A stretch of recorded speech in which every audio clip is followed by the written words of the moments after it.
prazer enorme estar aqui. Eu não vou começar nomeando algum dos amigos aqui, porque são tantos amigos, tantos destinatários do meu afeto, que ou eu iria perder o tempo é curto, ou eu iria cometer um pecado ainda maior, que seria esquecer alguém que mora no meu coração.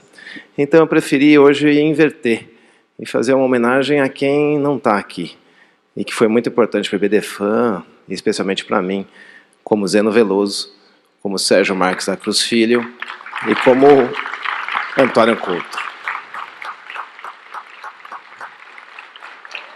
Pessoas que foram importantes para o IBDFAN, que foram importantes para o direito de família brasileiro e que foram muito importantes para a minha trajetória. E, em homenagem a eles, eu começo tentando instigar um pouco a reflexão e fazendo algumas provocações, como cada um deles fazia comigo à sua moda. E, para começar, eu vou fazer uma provocação relacionada exatamente à questão do nosso tema, que é a eficácia dos direitos fundamentais nas relações entre particulares e no direito de família. Hoje parece ser progressista, parece ser moderno a gente chegar e falar o seguinte: olha, dignidade humana é tudo, autonomia privada é ilimitada, eu não preciso de direito civil, eu não preciso de legislação infraconstitucional para aplicar a Constituição nas relações entre particulares. Eu nem sei por que a gente tem que discutir isso. É moderno, é progressista a gente aplicar direto, esquece o Código Civil, vamos direto para resolver as relações entre particulares usando a Constituição Federal. A autonomia privada pode tudo, o professor Flávio Tartucci falou aqui, e eu, como professor de direito de família, sessões, acho que o algoritmo do Instagram já me encontrou, e volta e meia eu vejo lá no Reels do Instagram alguém fazendo alguma promessa de planejamento sucessório, dizendo que existe uma autonomia privada tudo, que autoriza tudo, que pode tudo, e a gente vê que isso vai necessariamente acarretar uma invalidade, uma nulidade ou uma anulabilidade. Mas não é progressista a gente falar: a Constituição Federal ela passa por cima de tudo, o direito público acabou com o direito privado. Isso aconteceu na Alemanha nazista, gente. Infelizmente é triste a gente falar, mas foram homens como Nipperdey, Larens, Carl Schmitt, que defenderam a comunidade do povo alemão, o socialismo, os valores do trabalho, e tinham que ultrapassar as chamadas amarras do direito positivado para perpetrar, para dar fundamento jurídico a um governo de extermínio. Essas figuras que estão aí, Hans Karl Nipperdey, que era um civilista, mas ficou conhecido depois como ser o primeiro presidente do Tribunal do Trabalho na Alemanha, Karl Larens, que é o doutrinador alemão hoje mais citado pela civilística brasileira, e Carl Schmitt, que era constitucionalista, esses ajudaram, auxiliaram a criar toda a fundamentação jurídica da Alemanha nazista, com base no que Constituição total se aplica diretamente às relações entre particulares, temos que fugir das amarras do direito positivado. Karl Larens, como eu disse, que é o civilista mais citado entre os brasileiros, e a gente precisa rever isso, ele é o autor de uma das páginas mais sórdidas da literatura jurídica, ao definir que somente integrante da comunidade do povo alemão, somente alguém que era da raça ariana, era sujeito de direitos. Esse livro do professor Otávio Luiz Rodrigues Júnior é um livro, para mim, de leitura obrigatória, Direito Civil Contemporâneo, e é com base nele que eu trago algumas palavras aqui. Então, essa ideia de uma Constituição total, de uma Constituição que resolve tudo, que foi trazida também por um outro jurista, Hermann Heller, eu vou falar muito aqui da doutrina alemã, porque a base, o fundamento está lá, e depois fazer um diálogo com o direito de família brasileiro. Essa ideia, ela não me parece resolver várias questões. Primeiro, porque ela banaliza o direito constitucional. Segundo, porque ela desconsidera toda uma evolução milenar do direito privado. Uma obra monumental do Savigny, que é o Sistema de Direito Privado, e todo esse trabalho que membros da comissão do Código Civil, que estão aqui, como o relator, o Flávio Tartucci, como Rolf Madalena, Maria Berenice, Pablo Stose e tantos outros, professora Giselda, Mário Delgado, que estão trabalhando para o Código, eles vão ter o seu trabalho minimizado, banalizado, pela ideia de uma Constituição total. Um outro doutrinador alemão, Ernst Forsthoff, criticou, fazendo uma ironia: eu vou comprar um termômetro numa farmácia e, para regular o termômetro, eu vou usar a Constituição Federal. Isso banaliza o direito constitucional. constitucionalistas brasileiros de renome, como Virgílio Afonso da Silva, titular da USP, dizem exatamente isso. Olha lá, a ideia de produção de efeitos constitucionais em relações particulares não significa a tendência de absolutizar a Constituição. E o Daniel Sarmento diz que essa ideia de acabar com o direito privado e fazer tudo pelo direito constitucional, ela acaba assumindo um viés antidemocrático. Então, o que eu quero trazer aqui é exatamente esse contraponto, para a gente fazer exatamente uma necessária reflexão. Então, fica a pergunta, como é que os direitos fundamentais se irradiam nas relações entre particulares? Como é que eu vou usar isso no direito de família? A gente tem três grandes modelos que foram criados na Alemanha. O modelo que nega a eficácia dos direitos fundamentais nas relações entre particulares, trazido pelo Uwe Diederiksen. O modelo da eficácia direta, que parece que hoje é um mantra, vou lá para a Constituição e pego a solução em qualquer situação, e o modelo que é o do Hans Karl Nipperdey, aquele mesmo que foi um dos ideários da Alemanha nazista, e o modelo da eficácia indireta, trazido pelo Günter Dürig. Deixa eu falar rapidamente sobre os três para a gente ter uma ideia. O primeiro modelo, aquele que recusa a eficácia dos direitos fundamentais às relações entre particulares, foi idealizado pelo Uwe Diederiksen. E o Uwe Diederiksen dizia o seguinte, que esse modelo, a partir dessa ideia, o Estado, a gente só pode usar a tutela dos direitos fundamentais contra o Estado. E os direitos fundamentais seriam um direito de defesa contra o absolutismo estatal. Eu não poderia usar direito fundamental em relações entre particulares, apenas numa defesa do cidadão contra o Estado. Esse modelo, ele teve a sua pá de cal com o caso Lutz, na Alemanha, que é considerado pelos próprios alemães como o caso mais importante do Tribunal Constitucional alemão. Qual é o cenário do caso Lutz na Alemanha? O caso Lutz trata do Veit Harlan. Veit Harlan era um cineasta alemão que era um dos cineastas prediletos do Hitler. E ele fez um filme, ele dirigiu um filme, Jude Subs, que era um filme terrível contra os judeus e que dava todo amparo a todo o sistema nacional alemão, que foi a base do nazismo.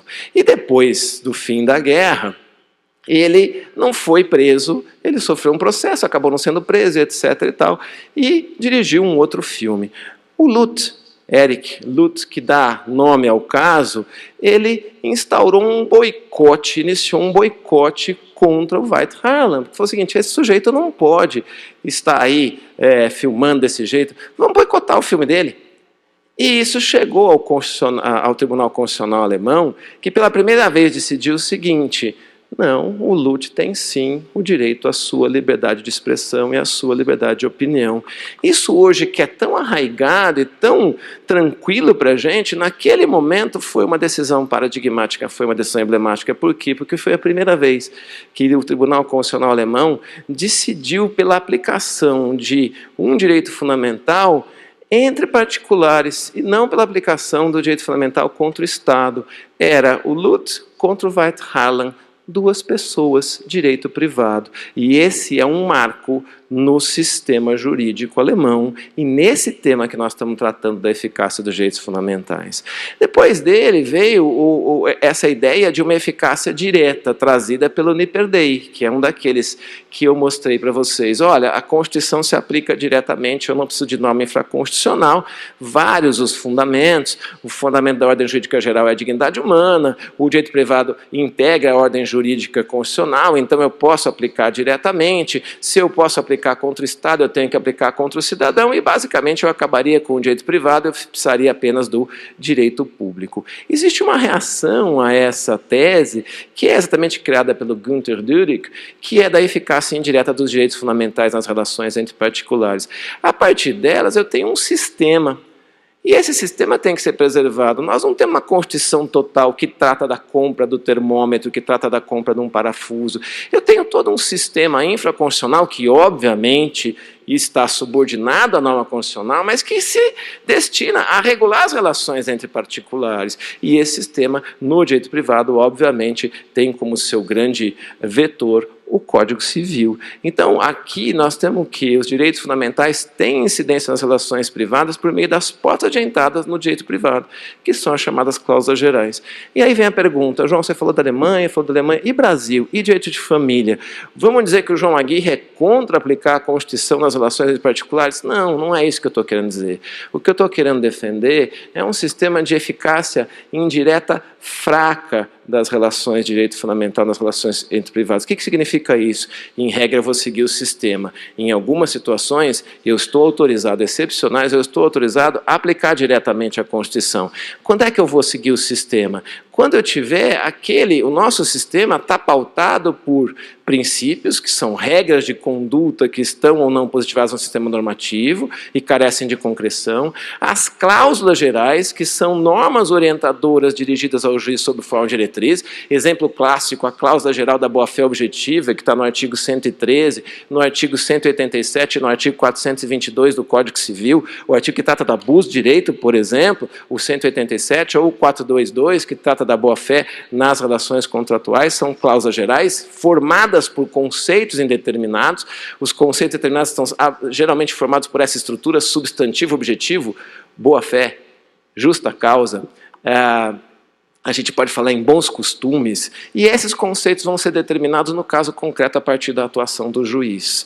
Essa é a regra. Eu tenho um sistema que está todo estratificado sobre essa baliza. E quando é que eu estou autorizado a sobrepor esse sistema? Quando é que eu vou poder usar diretamente a Constituição de Direito de Família? Tem algumas situações. Primeira delas, quando a gente tiver uma reforma legislativa. O exemplo clássico é o princípio da igualdade da filiação do artigo 227, faltou um 7 aí no meu material, parágrafo 6º da Constituição Federal. Antigamente a gente tinha no Código Civil 16 aquela odiosa distinção entre os filhos legítimos que tinham todos os direitos, que eram os filhos de pais casados, os filhos ilegítimos que eram os filhos de pais não casados e não tinham direitos, daí tem uma divisão entre os filhos ilegítimos naturais, que os pais não tinham impedimentos matrimoniais, eram namorados ou viviam no que hoje a gente chama de união estável, eles podiam se casar, e os filhos espúrios. Esses coitados não tinham nenhum direito, não sequer poderiam ser reconhecidos, eram filhos de uma relação adulterina ou de uma relação incestuosa. Os ilegítimos podiam melhorar ainda, eles podiam ficar legitimados, não era a mesma coisa que legítimos, mas eles podiam ser legitimados pelo casamento dos pais.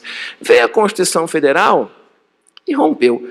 Acabou com esse paradigma para adotar o princípio da igualdade da filiação. E a partir daí, todas aquelas normas que tratavam da distinção, elas não foram recepcionadas pela Constituição. E daí eu posso sim aplicar diretamente a Constituição Federal. Outra hipótese em que eu posso aplicar diretamente a Constituição Federal é a hipótese de uma norma de direito civil não deixar de ser cumprida sob o argumento de que é mera norma programática. Isso aconteceu, infelizmente, com a União Estável.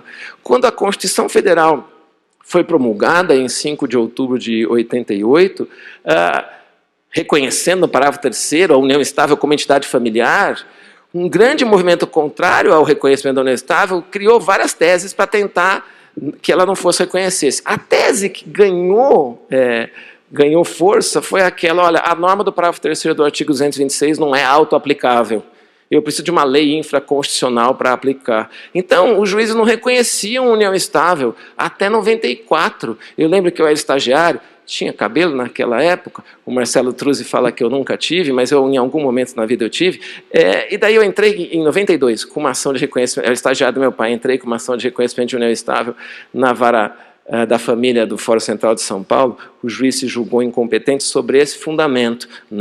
Não existe direito à união estável, por quê? Porque a norma constitucional não é auto-aplicável, precisa de uma lei infraconstitucional. Isso é absurdo. E veio a lei 8971/94, as pessoas que me conhecem sabem que eu sempre falo, porque eu não resisto a falar sobre isso. Essa lei foi chamada, para vocês verem o preconceito e a discriminação da época, 94, gente, 1994. Essa lei foi chamada de Lei Piranha. Olha aí. Olha o preconceito contra a mulher, olha que absurdo. O Saulo Ramos, que era ministro da Justiça, escreveu esse artigo, vocês podem colocar no Google aí, Lei Piranha Saulo Ramos, dizendo que a lei que expressamente reconhecia direitos ao companheiro e à companheira, ela dizia, o companheiro e a companheira, era uma lei que dava direitos a uma piranha. Olha o preconceito, olha o machismo, né? Olha o macho tóxico, o boy lixo, né? Por quê? porque a mulher era piranha. E o homem que vivia com a piranha, quem era? Era o cafetão gigolô. Tá aí, olha que absurdo. E um ex-ministro da Justiça disse o seguinte, em 94, que o Poder Judiciário passasse a extinguir as varas de família para adotar as varas da piranha. Olha que absurdo.